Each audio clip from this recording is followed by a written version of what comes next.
เดินทางที่แยกเราไปทางที่แนบกลับมาพบกันใหม่ความรู้สึกเธอเดินมาวันนี้ก็ยังไม่เคยไปเธอคือความรักของฉันคือความทรงจำที่งดงามมีแต่เธอเท่านั้น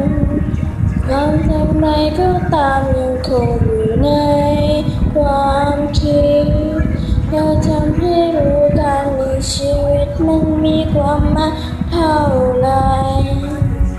ความรักที่ฉันมีมอบให้เธอนั้น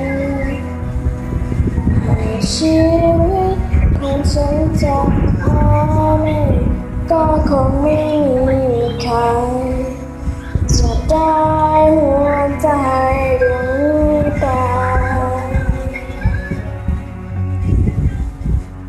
นอกจากเธอ